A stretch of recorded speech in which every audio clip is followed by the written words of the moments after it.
نصیب ہووے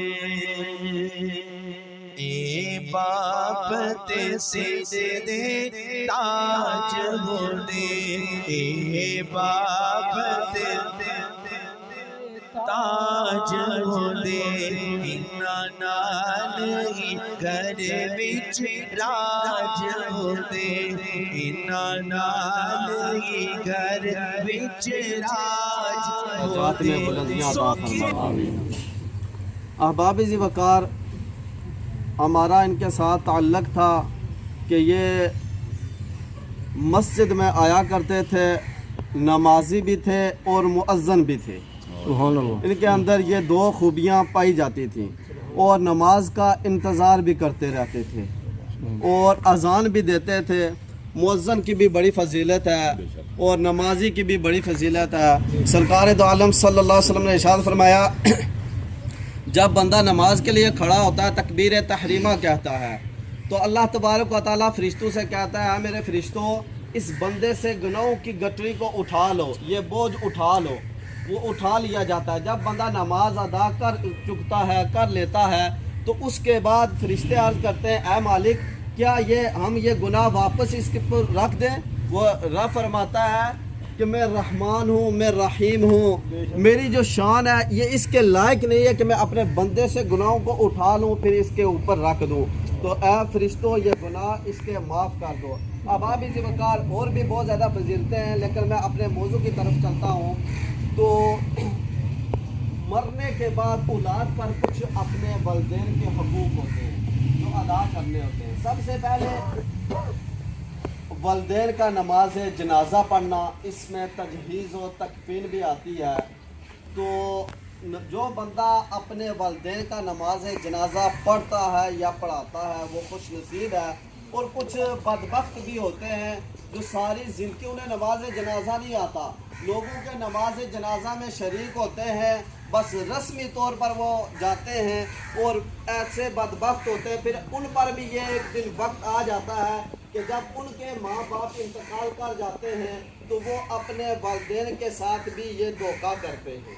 تو احباب ذی وقار، اس لیے بندے کو نماز جنازہ سیکھنا چاہیے تاکہ سب سے پہلا جو اپنے والدین کا حق ہے مرنے کے بعد کم از کم وہ تو پہلے بندہ ادا کرے۔ پھر اس کے بعد آتا ہے کہ والدین کے لیے دعائے مغفرت کرنا، اللہ تبارک و تعالیٰ کی بارگاہ میں سے ان کی معافی لینا۔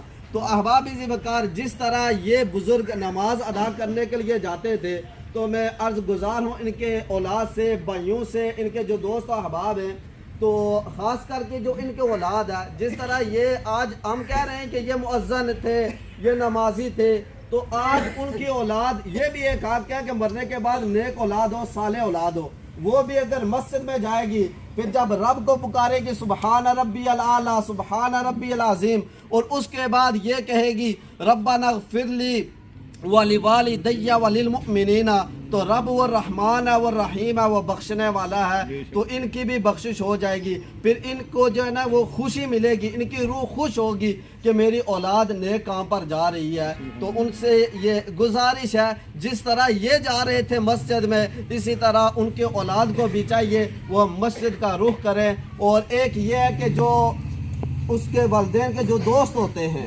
ان کے ساتھ اچھا سلوک کرنا، حسن سلوک کرنا۔ جس طرح میں جانتا ہوں محترم جناب منشا صاحب، لالا عارف صاحب، یہ ان کے بہت ہی اچھے دوست تھے، ان کے ساتھ ان کا اٹھنا بیٹھنا تھا۔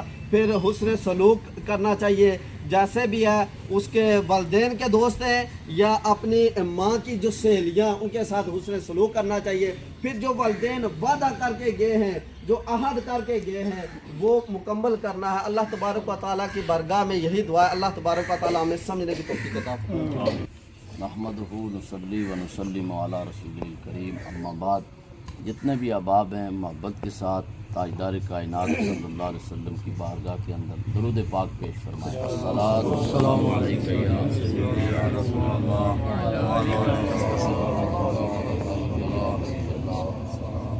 ایک دو منٹ باقی ہیں، جیسا کہ علامہ مولانا نبیل صاحب نے آپ حضرات کے سامنے کچھ معروضات پیش کی ہیں۔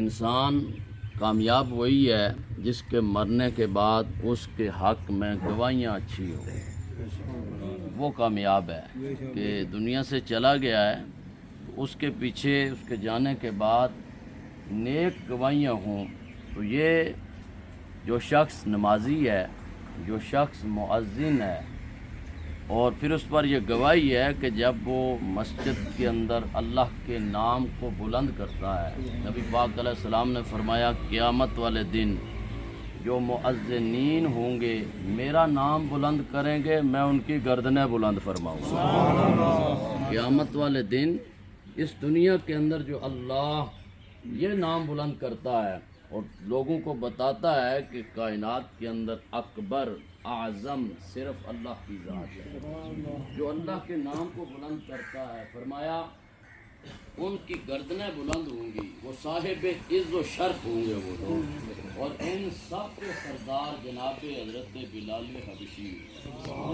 مؤذنین کے جو سردار ہیں جن کی قیادت میں مؤذنین ہوں گے یہ حضرت بلال حبشی ہوں گے۔ تو یہ کیسی باکمال نسبت ہے۔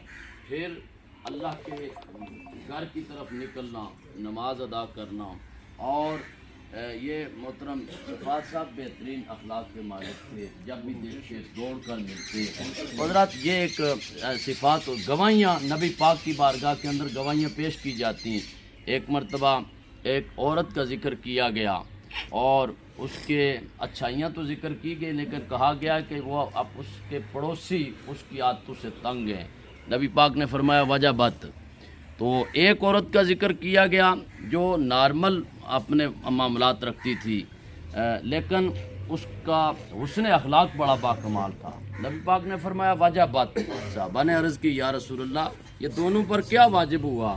فرمایا جس کی زبان سے دوسرے محفوظ نہیں اس پر جہنم واجب ہوئی، اور جس کے حسن اخلاق سے دوسرے متاثر ہوئے اور اس کے حسن اخلاق پر انہوں نے داد دی، اللہ نے اس پر جنت واجب فرمائی۔ تو یہ جو اخلاق ہیں حضرات، مجھے آپ سب کو دیکھنا چاہیے۔ اگر ہمارے پڑوسی ہیں تو ان کے بارے میں، جو پڑوسی ہیں پڑوسیوں کے بڑے گہرے حقوق ہیں جی۔ نبی پاک علیہ السلام نے فرمایا کہ اللہ نے اتنا مجھے پڑوسیوں کے بارے میں بتایا، اتنی تاکید کی کہ میں خیال کرنے لگا کہیں وراثت میں بھی حقدار انہیں نہیں فرما دیا گیا، اتنے حقوق بتائے گئے ان کو۔ تو ہمیں یہ سب چیزیں سمجھنے کی ضرورت ہے، اور یہ جو نیک گواہیاں ہیں اللہ کریم ان نیک گواہیوں کی وجہ سے مرحوم کے درجات بلند فرمائے، ان کے بیٹوں کو صبر جمیل نصیب فرمائے، جتنے بھی احباب مہمان ہیں ان کے لیے کھانے کا اہتمام ہے۔ اگر مرحوم کی طرف سے کسی کے ساتھ کوئی لین دین ہے تو وہ ان کے بیٹوں کے ساتھ مل سکتا ہے۔ اللہ ان کی میلاد پاک کی اس عظمت والے مہینے کے صدقے اللہ قبر حشر کی منازل آسان فرمائے، سفر درست فرمائے۔ نماز جنازہ کی نیت سماعت فرما لیں۔ 4 تکبیرات نماز جنازہ فرض کفایہ، ثنا واسطے اللہ تعالیٰ کے، درود واسطے حضرت محمد صلی اللہ علیہ وسلم کے، دعا واسطے حاضر اس میت کے منہ میں رکھ قبلہ۔ سیدنا مولانا محمد وعلی آل سیدنا ومولانا محمد وبارک وسلم۔ ربنا آتنا فی الدنیا حسنۃ وفی الآخرۃ حسنۃ وقنا عذاب النار وادخلنا الجنۃ مع الابرار یا عزیز یا غفار یا رب العالمین۔ مالک ارض و سما، تیری توفیق کے ساتھ اہل ایمان مومنین نے مرحوم کی نماز جنازہ ادا کی، اللہ اسے قبول و منظور فرما۔ الہ العالمین مرحوم کے حق کے اندر، جنازے کے اندر ویسے بھی جتنی دعائیں کی جا رہی ہیں قبول و منظور فرما۔ مرحوم کے سفر آخرت میں آسانیاں عطا فرما۔ پاک پروردگار عالم، زندگی کے اندر جو اللہ اور رسول کی محبت، جو نمازی، جو اذان کی خوبصورت لے ان کی زبان سے جاری رہی، اللہ ان اعمال کے صدقے مرحوم کی بخشش و مغفرت فرما، اور سرکار دو عالم نور مجسم شفیع معظم صلی اللہ علیہ وآلہ وسلم کی عظمتوں کے صدقے جناب حضرت بلال حبشی کی قیادت میں انہیں اٹھنا نصیب فرما۔ حضور علیہ السلام کے صدقے جملہ خاندان، فیملی، اولاد کو صبر جمیل نصیب فرما، مرحوم کو جنت کی بہاریں نصیب فرما۔ میلاد پاک کے اس مہینے کے صدقے ولادت مصطفی کے نسبت رکھنے والے اس ماہ کے صدقے اللہ قبر حشر کی منازل آسان فرما، نکیرین کے جوابات دینے میں آسانیاں عطا فرما، الہ العالمین اور جوار رحمت کے اندر جگہ عطا فرما، قریب قبرستان کے اندر جتنے مسلمان مدفون ہیں اللہ سب کی کامل بخشش فرما، ہمیں آخرت کی اور قبر کی تیاری کے لیے اعمال صالحہ کی توفیق نصیب فرما، اللہ زندگیاں اسلام والی موتیں ایمان والی عطا فرما، پاک پروردگار عالم بار دیگر جناب امام حسن و حسین کا وسیلہ پیش کرتے ہیں، اللہ مرحوم کی کامل بخشش اور مغفرت فرما، دعائیں قبول و منظور فرما، صلی اللہ تعالی علی حبیبہ محمد وعلی آلہ و اصحابہ اجمعین۔